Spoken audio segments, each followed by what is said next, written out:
Hello everyone, एक बार फिर से आपका स्वागत है हमारे इस चैनल पे, जहाँ पे आज हम आपके साथ बात करने वाले हैं एनपीओ का एक और इंटरेस्टिंग सा topic. As you know, NPO की हमने शुरुआत कर दी है, जिसमें हमने जाना था कि इनकम क्या होती है, एक्सपेंडिचर क्या होती है, रिसिप्ट एंड पेमेंट क्या होती है, एज वेल एज हमने इनकम एंड रिसिप्ट के बीच का डिफरेंस भी डिस्कस कर लिया। And also we have discuss the difference between expenditure and payment, which is very very important for you to understand the concept of NPOs का balance sheet and final accounts. So अगर आप NPO के final accounts बनाना चाहते हैं, so first of all you must clear these words for you. ठीक है, ये वर्ड्स थोड़ा सा आप जो है क्लियर करके चलिए अपने लिए, then only you can understand the full concept of NPO, balance sheet and final accounts. Okay, first of all अब देखते हैं कि भाई एनपीओ जब बनाया जाता है ना बच्चे, तो उसमें दो मेन अकाउंट बनते हैं। दो मेन अकाउंट बनते हैं, income and expenditure and receipt and payment. और फिर हमारी बैलेंस शीट बनती है, जो कि हर जगह दिख जाती है आपको, चाहे नॉन प्रॉफिट हो या प्रॉफिट अकाउंट, प्रॉफिट वाली ऑर्गेनाइजेशन हो, बैलेंस शीट बनती है।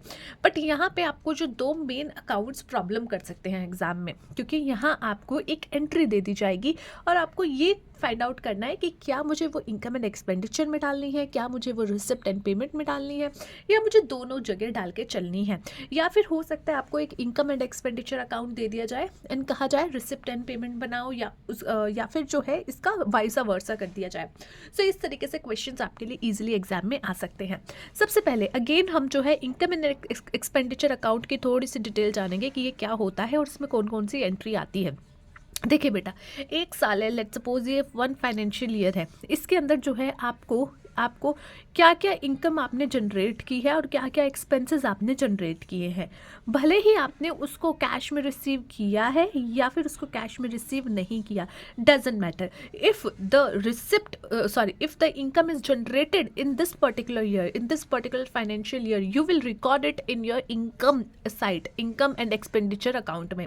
एंड अगर आपने कोई एक्सपेंस किया है एंड उसको भले ही आपने पे किया हो, either you have paid it और not, doesn't matter, you will record it as an expense in your income and expenditure account. जैसे कि फॉर एग्जाम्पल आपका जो है एक साल का रेंट बनता है, 1 मंथ का रेंट बनता है 1000 रुपीज़, सो 12 मंथ्स का रेंट बन गया 12,000 रुपीज़। ठीक है, अब ये 12,000 अभी आपने पे नहीं किए हैं, स्टिल कोई बात नहीं, पर ये एक्सपेंस है तो इसको हम रिकॉर्ड करके चलेंगे 12,000 रुपये एज एन एक्सपेंस। वहीं पे लेट सपोज आपने आधा रेंट दे दिया, 6,000 रुपये दे दिए, 6,000 अभी नहीं दिए हैं, हमें कोई मतलब नहीं है कि कितना दे दिया कितना नहीं दिया, एक्चुअल एक्सपेंस कितना है 12,000, still you will record 12,000 as an expense. ठीक है, नेक्स्ट जो है that is receipt and payment account, receipt and payment account. और वहीं अगर हम रिसिप्ट एंड पेमेंट अकाउंट की बात करें तो यहाँ पे इस पर्टिकुलर ईयर से कोई मतलब नहीं है, यहाँ आपको कितना पैसा मिला है और कहाँ कहाँ पैसा गया है, बस हमें वो देखना है और उसको एज एन रिसिप्ट और पेमेंट रिकॉर्ड कर लेना है। वी डोंट केयर कि वो पैसा इस साल का है या प्रीवियस ईयर का है या फिर आने वाले फ्यूचर के कोई साल का है, डजेंट मैटर। यहाँ पे मैटर करता है कि अच्छा पैसा आया रिकॉर्ड कर दो, पैसा गया रिकॉर्ड कर दो। यहाँ अब मैंने जो है रेंट नहीं दिया था फर्स्ट सिचुएशन में, तो यहाँ पे कोई एंट्री नहीं करेंगे हम पेमेंट में। वहीं अगर हमने हाफ रेंट दे दिया तो यहाँ पे 6,000 रुपये एज एन पेमेंट हम शो कर देंगे, और बाकी के 6,000 जो हमने नहीं दिया है उसको अभी हम कहीं कंसीडर नहीं करेंगे when we are talking about receipt and payment account. I hope this is clear. देखो पहले जो आपका पॉइंट है दैट इज फर्स्ट नेम। देखो इनकम एंड एक्सपेंडिचर अकाउंट आपको दिखेगा P&L का जुड़वा भाई, P&L का जुड़वा भाई। ठीक है, कुछ हमारे जैसा। तो P&L का जुड़वा भाई, P&L में क्या होता है, इनकम एंड एक्सपेंडिचर्स रिकॉर्ड करते हो, इनकम रिकॉर्ड करते हो क्रेडिट साइड में, एक्सपेंडिचर्स रिकॉर्ड करते हो डेबिट साइड में, जो कि बहुत ही बेसिक चीज़ है। आई होप यू आर आपको वो चीज़ें एटलीस्ट क्लियर है। सेम आप इनकम एंड एक्सपेंडिचर अकाउंट में करते हो, इसमें भी आपकी जो इनकम्स हुई हैं वो आप क्रेडिट साइड में रिकॉर्ड करोगे, एक्सपेंसेस डेबिट साइड में रिकॉर्ड करोगे और इसको बिल्कुल P&L की तरह ट्रीट करके चलोगे, राइट। दूसरा, यहाँ पे रिसिप्ट एंड पेमेंट को आप ट्रीट करोगे as a cash account, cash book की तरह। जैसे आप कैश बुक में एंट्रीज करते हो कि पैसा कहाँ से आया, क्या किया, डजेंट मैटर कौन से साल का है, बस आप उसको रिकॉर्ड करते हो, डेबिट क्रेडिट करते हो, अगर आया है तो डेबिट और गया है तो क्रेडिट। सेम वो सिचुएशन यहाँ होगी रिसिप्ट एंड पेमेंट अकाउंट में। If you have received money cash या बैंक में तो उसको आप डेबिट करोगे, एंड अगर आपने पे किया है तो उसको आप क्रेडिट कर दोगे, simple as it is, right. Now आपका नेक्स्ट पॉइंट है दैट इज कमेंसमेंट। अब इनकम एंड एक्सपेंडिचर अकाउंट जो है यहाँ पे इसका कोई ओपनिंग बैलेंस नहीं होता, क्योंकि आप जो है एक पर्टिकुलर साल में क्या आपने इनकम की है, क्या आपने एक्सपेंस किया है, क्या आपका इनकम सरप्लस है या फिर डेफिशिएंट है, ये जानने के लिए इनकम एंड एक्सपेंस अकाउंट बनाते हो। So there is no opening. ऐसा नहीं है कि पिछले साल का अगर कोई सरप्लस या डेफिशिएंट चल रहा है उसको आप इस साल में कैरी ऑन करके चलोगे, नहीं। आपने देखा होगा P&L में कभी आप पिछले साल का प्रॉफिट जो है कैरी ऑन नहीं करते हो या पिछले साल का लॉस कैरी ऑन नहीं करते हो इस साल में। सो इसीलिए यहाँ पे जो आपका इनकम एंड एक्सपेंडिचर अकाउंट है उसका कोई ओपनिंग बैलेंस नहीं होता। वही रिसिप्ट एंड पेमेंट की बात करें तो यहाँ पे ओपनिंग बैलेंस होता है, जिसमें कैश और कैश एट बैंक का ओपनिंग बैलेंस को कैलकुलेट करके यहाँ उसका ओपनिंग बनाया जाता है। सो यहाँ पे इनकम एंड एक्सपेंडिचर का ओपनिंग नहीं होता और रिसिप्ट एंड पेमेंट का ओपनिंग होता है, क्योंकि यहाँ कैश की बात की जाती है, बैंक की बात की जाती है। सो उन दोनों का पैसा इंक्लूड करके as an opening balance show किया जाता है। Outstanding item income and expenditure में जो है, लेट्स सपोज आपने कोई एक्सपेंस किया, जैसे ये रेंट का ही हम एग्जांपल लेते हैं, जिसमें हमने आधा रेंट पे कर दिया, आधा अभी नहीं किया। सो जो अभी हमने नहीं किया that is what, that is an outstanding expense.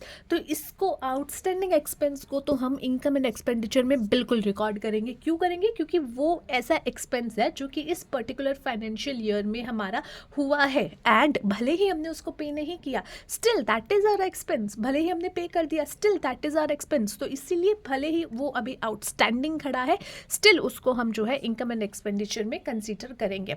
वहीं अगर इसका उल्टा देखें तो यहाँ पे जो हमारा रिसिप्ट एंड पेमेंट अकाउंट है, यहाँ पे सिर्फ वही एक्सपेंसेस को रिकॉर्ड किया जाएगा जो हमने ऑलरेडी जो है रिसीव कर लिए हैं या फिर पे कर लिया है, भले ही वो इस साल का हो, प्रीवियस ईयर का हो या फ्यूचर ईयर का हो, कोई मतलब नहीं है।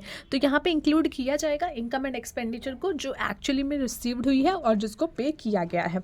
नेक्स्ट बात करते हैं पीरियड की। यहाँ पे इनकम एंड एक्सपेंडिचर में जो है आपका एक ही टाइम पीरियड का इस एक साल का ही खर्चा और इनकम रिकॉर्ड किया जाता है।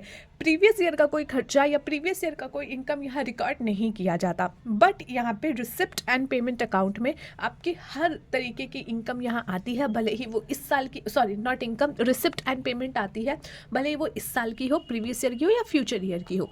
So income and expenditure account में यहाँ पे कंटेन होता है income and expenditure of current accounting period only. और यहाँ पे आपके जो है ज़रूरी नहीं है कि वो सिर्फ एक करंट अकाउंट का हो सकता है प्रीवियस या नेक्स्ट ईयर का भी हो। Next is forms. Income and expenditure account क्या है? इनकम जो है शो किया जाता है क्रेडिट साइड में एंड एक्सपेंस शो किया जाता है डेबिट साइड में, जो कि अभी आपका मैंने P&L का एग्जाम्पल दिया था। जैसे P&L में बनाया जाता है वैसे ही जुड़वा इसमें काम किया जाता है कि जो इनकम आई है वो आप क्रेडिट साइड में दिखाओगे एंड जो आपका एक्सपेंसेस होता है वो आप डेबिट साइड में दिखाओगे। ठीक है। नेक्स्ट इज आपका रिसिप्ट एंड पेमेंट अकाउंट में जो रिसिप्ट आई है, जो पैसा आया है वो डेबिट साइड में, और जो पेमेंट की है दैट इज क्रेडिट साइड में रिकॉर्ड की जाएगी, just as it is you have in the same way you done it in your cash book, right.